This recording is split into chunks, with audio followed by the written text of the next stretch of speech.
On entend de multitudes de rumeurs sur Huawei depuis quelques mois, depuis quelques années, comme par exemple un potentiel bannissement total en Europe ou encore une possibilité d'avoir des puces 5G dans les prochains téléphones Huawei. Mais merci les poupous, les copains. Mais à l'heure actuelle, cela reste que simplement au palier de rumeurs ou de potentiels leaks dans le futur. Bonjour à tous et bienvenue sur cette nouvelle vidéo, c'est Hugo sur la chaîne Gigatop. Et ça fait longtemps qu'on n'a pas parlé d'autre chose que Samsung sur la chaîne. Bon, dans cette vidéo, on va pas tergiverser pendant 14 ans, on va venir parler ici du prochain Huawei Mate 60.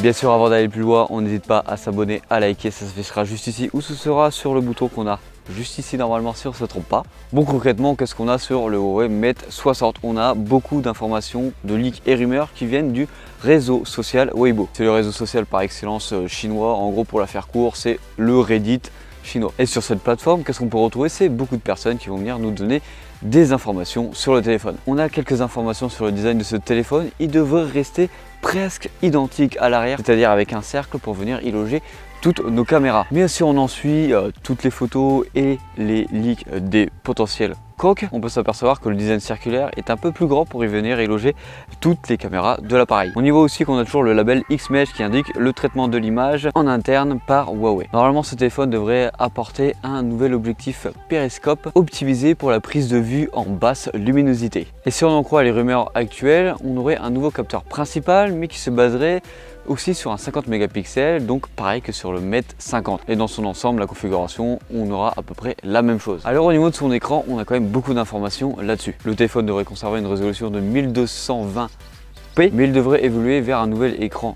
OLED LTPO. C'est d'avoir cette fois-ci un vrai écran adaptatif, beaucoup plus performant que son prédécesseur et surtout aux normes actuelles des hauts de gamme. Mais cette fois-ci, vous vous rappelez de la petite encoche qu'on avait encore sur les Mate, elle devrait disparaître pour venir faire apparaître un petit poinçon comme à l'époque sur les P40. Mais cette fois-ci, on ne devrait pas le retrouver dans un coin, mais bien au centre de l'appareil. Pour venir y loger une caméra frontale et un capteur de profondeur 3D, car Huawei croit dur comme fer au déverrouillage par la tête. Mais avec cette petite bulle, Huawei devrait s'inspirer d'Apple avec son Dynamic Island en proposant sa propre vision des choses sur ce sujet-là. Et à mon avis, ça ira quand même beaucoup plus loin que de simples notifications sur Apple. Alors au niveau de la connectivité, c'est là que ça devient intéressant.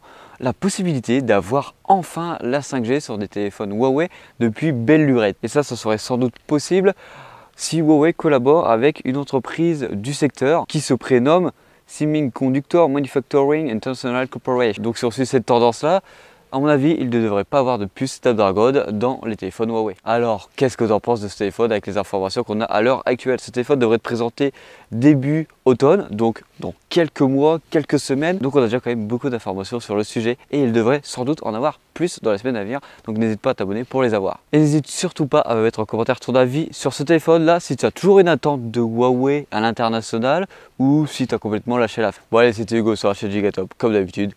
Bisous.